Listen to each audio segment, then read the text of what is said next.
Welcome to another edition of Teach the Geek interviews. My name is Neil Thompson, and I'm the founder of Teach the Geek. I work with technical professionals so they can present more effectively, especially in front of non-technical audiences. And you can learn more about that at teachthegeek.com. Again, that's teachthegeek.com. Today, my guest is Dr. Michaela Musilova. She is an astrobiologist, speaker, analog astronaut, and author. I know what speaker and author mean. I have no clue what astrobiologist and analog astronaut means, though. So I'm interested to learn more about that and also her journey to where she is today and how speaking has benefited her and everything in between.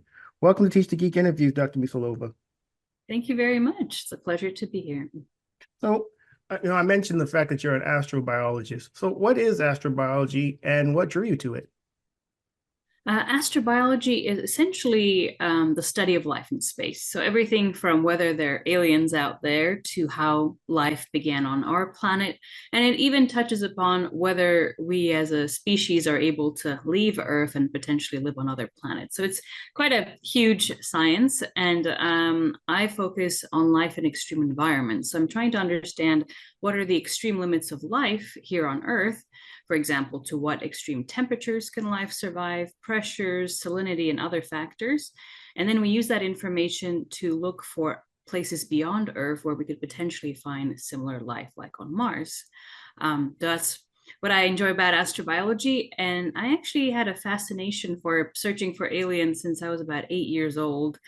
So I've been working on this dream since then, in parallel with wanting to become an astronaut. But I'm from Slovakia originally.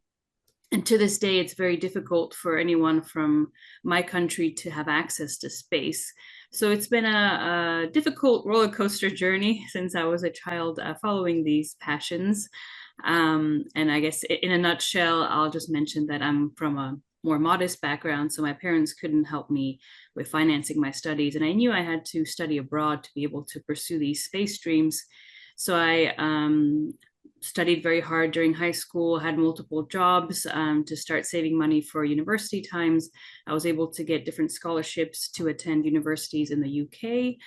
But even then, I was at University College London. It was too expensive for me to be able to stay there. So while I was studying, I still had multiple jobs, still had to try and get the best scholarships out there to be able to sustain myself. But ultimately, that helped me because I was able to get a very prestigious scholarship to attend Caltech in the US. They only chose 2 people from the whole of the UK on a scholarship worth about $50,000. So unimaginable money for me at the time. And that then opened more doors while I was at Caltech. I was able to win a research grant to work at NASA JPL. And that's when I first got to do research directly in astrobiology. And later, when I came back to Europe, mostly for visa reasons, I pursued my PhD in studying these life in extreme environments, extremophiles, that's what they're called, and they're linked to astrobiology during my PhD. And that's actually when I first got involved with these simulated space missions, where the name analog astronaut comes from. So that is a name for people like myself who are trying to prepare humans for life on the moon and Mars, by first testing everything out on Earth. And so during my PhD, I was able to win another grant to be part of the first British crew to do a simulated Mars mission. I am not British myself, but because I was a PhD student at a British university, I guess I was able to figure out a way to be part of that.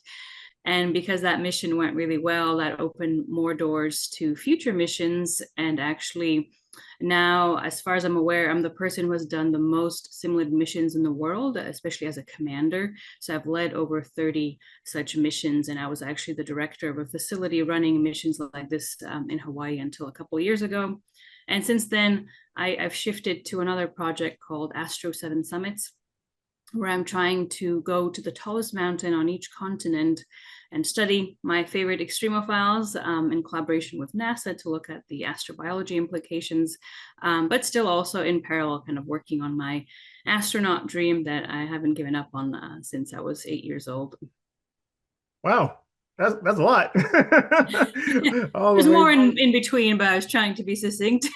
Yeah, I mean, I just asked you about astrobiology. You gave me basically your whole life story. That's pretty good. Big part of my life.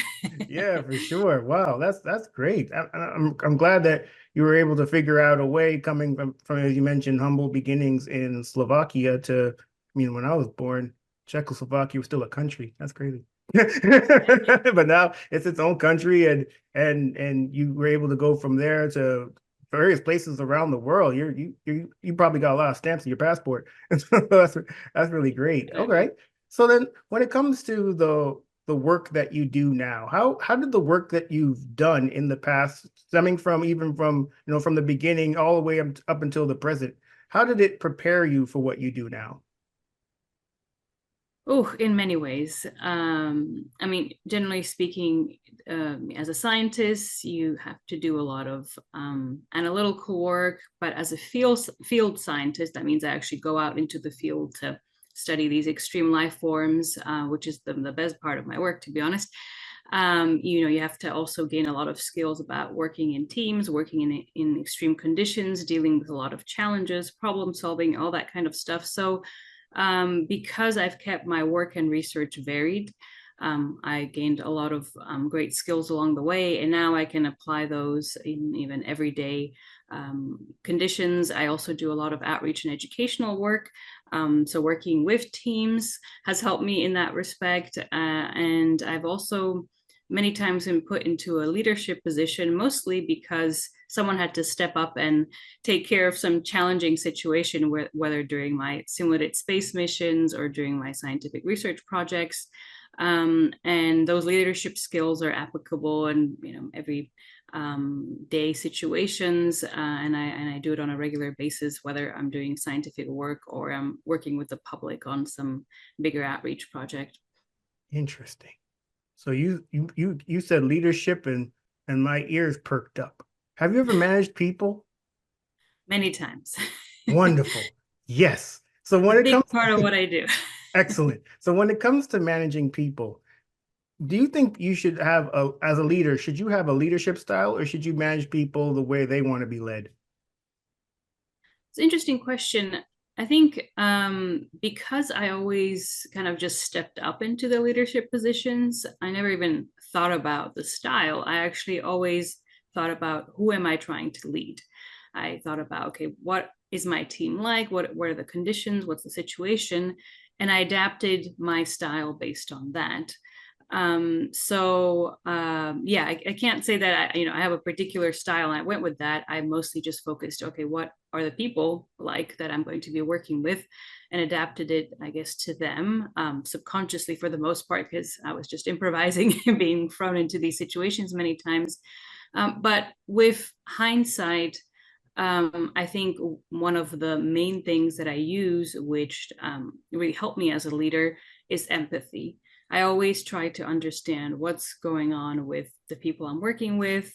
Are they in a good mood, bad mood? Are there issues? Do they need to talk to me one on one? Those sorts of things. I always stepped into the position of a mediator if there was any kind of issue that had to be resolved. So I always, I guess, try to use my most human sensitive side as a leader. And when I was starting my career, especially as a student, I was always told that I'm too empathetic and that that's my weakness.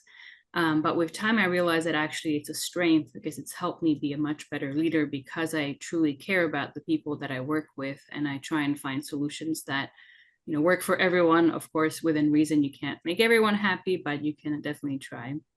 When you say too empathetic, how, for the people who said that about you, I mean, what kind of example would they give for them to say that you're too empathetic? Well, that's the thing that they weren't really trying to give the best example, unfortunately. It was mostly, to be honest, male teams. I was many times the only woman as part of a team, and I was teased for being empathetic at all.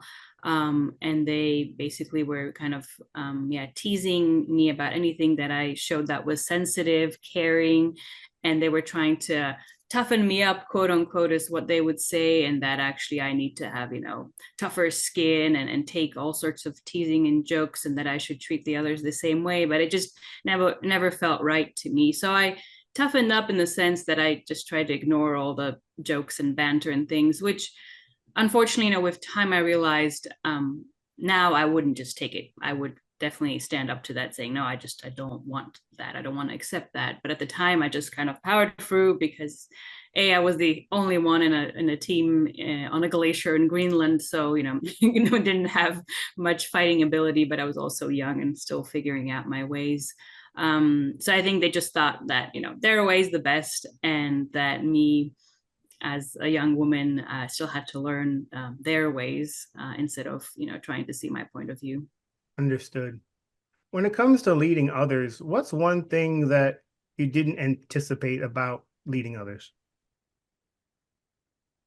I definitely foresaw that it can be very challenging at times, but I actually do enjoy it for the most part. And I didn't anticipate yet that things like empathy would be a good thing. But now, after having led over 30 simulated missions with teams from all over the world, I definitely know that that was a key factor. And I guess I was always really worried that I was maybe too soft with the team, that maybe I was just too kind, or what's the word, that I was allowing them, I wouldn't say too much freedom, but I was just like giving in to a lot of their requests, put it that way. And so I was worried that they saw me as a kind of walkover type of person. And instead, whenever I speak to some of my teams, or whenever they reminisce about those times, they always show me as this like tough commander, or like a really strong person, iron lady sort of thing. And it's strange because I guess I didn't ever see myself that way. I thought I was always too soft, and they saw me as in kind of the contrary to that. But the fact that they still like me despite associating me with these like strong synonyms meant that I guess I was able to strike a balance where they respected me enough, and they saw, I guess, where I drew some lines of what should and shouldn't be done, and I still kind of kept my humanity and was able to have a good relationship with them. So that was something surprising to me, because I didn't even realize that I guess was behaving that way. And I'm grateful that I was able to strike that balance without even like or consciously working on it. Wow, it's always so interesting how we see ourselves as opposed to how others see us. I mean, Definitely. I'm very much an introvert, but there Mhm. are some people out there that would be surprised by them finding that out about me because of what I do with Teach the Geek and getting up on stages and speaking in front of people. But what they fail to realize is just because you're able to get up on stage and speak to others doesn't mean that you're not an introvert. Introversion is really just I I I need time away to recharge. I don't get recharged from speaking to a whole bunch of people. I could actually feel myself getting tired at networking events and having to leave at some point and then I go am home and take a exactly nap. the same. I'm exactly the same. Yeah, yeah. It's interesting. When you were mentioning empathy, I was thinking about vulnerability. So there's so Mhm. much that I've heard and read and watched in YouTube videos about leaders being vulnerable, the importance of vulnerability in leadership. What are your thoughts on leaders being vulnerable? It's a balance I had to figure it out in order to strike it correctly over the years. Because when I was the first time I was a commander of a simulated Mars mission, I really struggled with that, because my natural, I guess, my personality is to be very direct with people. And so I very directly, showed them my vulnerabilities, talked about those things openly. But I felt like they almost took advantage of that it almost didn't make them respect me as much as I wanted to in the leadership position. Not that I ever needed to feel like, powerful commander. I just wanted to make sure that they followed the rules and did their work on time, that sort of thing. So I felt at that time being too vulnerable didn't help me in the leadership position. But I just felt inside me that it's important to show vulnerability to some degree, just to show that, we're also human, us leaders, though, we are responsible for a team and all that jazz. We still have our days when something bad happens, we're in a bad mood, we might need some time off, we might need to, like you said, just go somewhere quiet and be alone for a moment. And I think that's the part that's really important to communicate. And that's something I was trying to teach my crews during the simulated missions, is that, we all have our off days. And as long as we can communicate that to the others, that we need some time off, or maybe we need a hug, we might actually need company to cheer us up, or on the contrary, it's better for us to be alone. Whatever it is, we need to communicate that. So being a good team member isn't just about communicating politely, with respect and that sort of thing, but also about communicating what we need personally to the others in some respectful way. And that I found was kind of the balance, where I was able to tell the people, okay, I'm in a bad mood today because of something. I didn't even necessarily have to tell them what it was. So sorry guys, today I'm not going to be the most communicative. I'm going to need some time off. Sorry about that, but let's find ways to work around that. And they found that really helpful, because they knew, okay, today I needed my space. Maybe someone had to step in to take over some role for me, and we figured out ways to do that. And then I later compensated that, maybe taking over a task for them, since they stepped in to help me. And that kind of communication about vulnerability was actually vital to the success of our different missions, because no one was suppressing any kind of negative feelings. No one was hiding stuff from the rest of the team. Instead, we could communicate openly about it, but perhaps we didn't, tell the full story of exactly why we were in a bad mood. So we kept that part to ourselves. So we didn't, completely expose ourselves in terms of vulnerability, but enough where we could, set up a good situation with the team, and no one was left wondering if, the commander is upset at them, or what the problem is, why the person has a bad mood.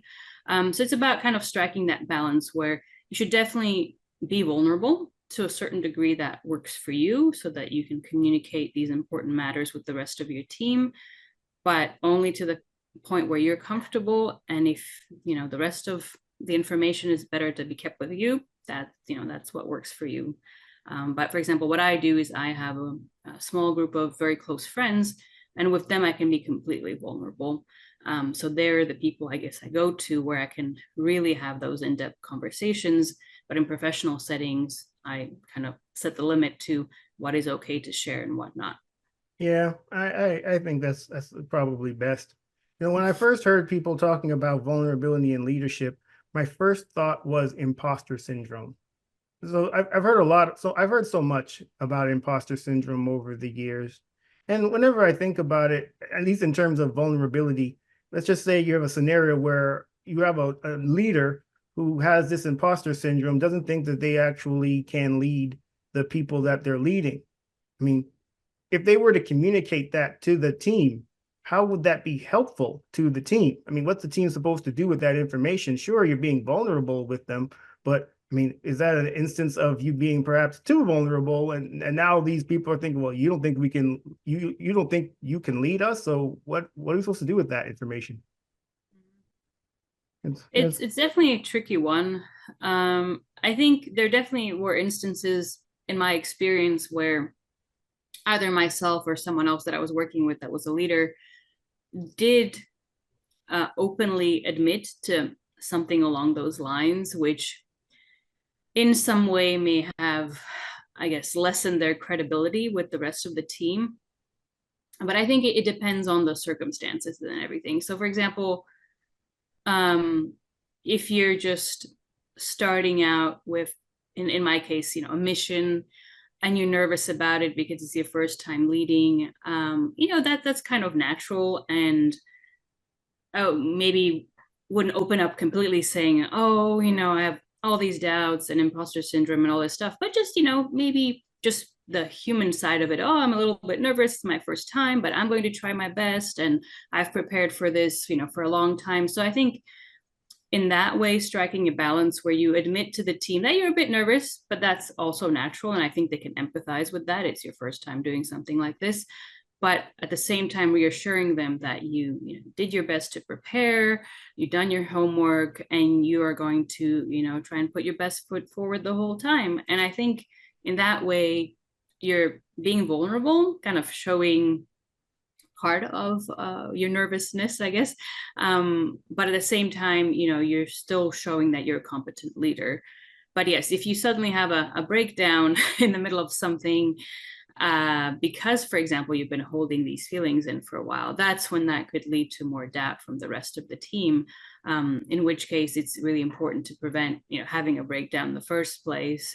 Open up to people in your inner circle about your doubts, your worries, your problems. If there's something you feel like you're not capable of doing in your team, so in my case during the missions, if I'm feeling like, oh, I'm not able to take care of some important responsibility during this Mars mission, it's very important that you then delegate that to someone else or ask someone else to help you with that.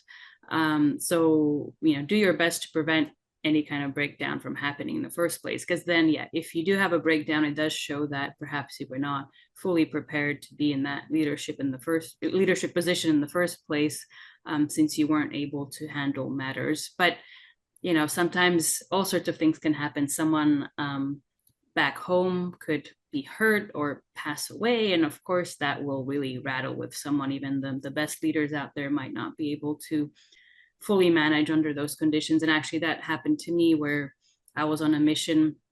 I was the commander of the crew, and a family member passed away. And I did tell my team that that's what happened, that I'm probably not going to be in a good place over the next few days because this happened and I can't go to the funeral. I can't just pick up the phone and call my family. So I wasn't in a good place, and I was open with my team about it. But at the same time, I still try to make sure they were all safe and happy and the work that needed to be done was being done. I just stepped away from some things to have my alone time. They were really supportive about it. Other people stepped in to help out with some duties. And with time, as I was able to kind of gain control over my emotions, I stepped back in the leadership position, was able to recover the matters I had to put to one side. So I think there's definitely, it's very important from my perspective to be honest with the rest of your team if you're having some issues. But at the same time, you want to be a good leader. So you want to make sure you do the homework, the preparation, all that in time, and only share things to a degree that it's not going to, scare the rest of the team, unless you truly feel like you just can't be leading that team at that moment and you have to give power away to someone else. Indeed. When I first started this podcast and YouTube channel, it had to do with my own struggle. Well, the reason I did it was because of my own struggles giving presentations in front of others. I wasn't all that great at it, although I did get better at it over time. When it comes to your own speaking journey, have you always been good at speaking in front of others? And if so, what did you do? And if not, what did you do to get better at it? I think in a similar way to my leadership experiences, I was many times just kind of put in the position of like representing a school team or a school project or something. So since I was a teenager, I would get up in front of classrooms and have to present. But at the time, I was studying in a French high school, and French is definitely not my first language. So it was very stressful for me to go up in front of an audience in a language that I wasn't, 100% fluent in. So those times I would actually try and memorize my speeches. That was my way to help manage my nerves and make sure that I actually delivered the speech that I wanted to. And then later, when I was already a scientist or during my university years, I had to present at a lot of conferences. And at that point, I was presenting in English. I was much more comfortable in English. So I kind of got over a lot of those nerves. But what I noticed is most of my peers, they were memorizing their speeches, kind of like I used to during the high school years. They would go over that speech every night, multiple times until they were, talking in their sleep almost, giving their presentations. But that didn't work for me. I didn't want to be repeating what I was doing in my high school years. And so what I found that helped me, and then I applied later when I started to do public speaking to the general public and companies and people from different backgrounds than scientists, is I just realized I know what I'm talking about. it's a subject I enjoy, I don't need to memorize it. I prefer to actually improvise it. So already as a student and later as a researcher, that's what I started to do. I would prepare slides. There would be almost no words on my slides. And I would just improvise almost every single slide, knowing what's the main message I want to convey, some important, facts and things. But the rest of the time, I was completely improvising, and none of my colleagues even realized that. They thought I had this speech memorized like everybody else. And so that's when I truly figured out this is how I want to give presentations. And so when I then started to do more outreach and educational work, I just stuck with that because that was just the most freeing way to give speeches. And that's why nowadays I'm no longer really worried about giving speeches, because I know what I want to say. I know the message that I want to convey. Then I just need to make sure I don't forget to say all these fun facts and things that I would like to share with the audience. And the only thing I really adjust is the amount of information I share, because if I'm speaking to children that are maybe, age 8 to 15 or something, you really want to change the way you share the information, maybe add more fun facts, ask them questions, make it more interactive. Whereas if you're talking to an adult audience, they may be more interested in things like we talked about today, leadership, teamwork, that sort of thing. So maybe I will make sure to add those topics. So I just tailor it based on the audience, but my style has essentially been the same for over a decade now, after I realized that being a quote unquote stand-up comedian of sorts works better for me than being something like an actor with a memorized speech. Do you ever get nervous before presentations? And if so, how do you deal with your nerves? I do get nervous sometimes. I mean, nowadays it's better because I've given hundreds of presentations. I think, well, the absolute basic thing is just deep breaths. I've probably heard that many times before, but it does help calm the body, just kind of taking long, deep breaths in so that you're not getting into like a hyperventilating kind of stage. And I just reassure myself I know what I'm talking about. This is my subject that I, really enjoy sharing with the rest of the world. These are the important things I want to share, and the rest will be fine. One way or another, I will deliver that speech. And so I just kind of tell myself that, I know what I'm doing, done this before, take deep breaths, and you got this. So just kind of, I guess, pep talk myself a little bit. And I also kind of give myself something to look forward to. Oh, afterwards you'll get to do this fun thing, or you get to just relax in your room for a while, or so there's some, light at the end of the tunnel to motivate me as well. Nice. This has been a great conversation, Dr. Musilova. Thank you so much for being a Thank guest. you. How can people how can people get in touch with you? Many ways. If you have social media, you can find me on Instagram, X, and TikTok under astro_Michaela. On Facebook, I'm Dr. Michaela Musilova, and you can find me like that on LinkedIn as well. And I have a website, michaelamusilova.com.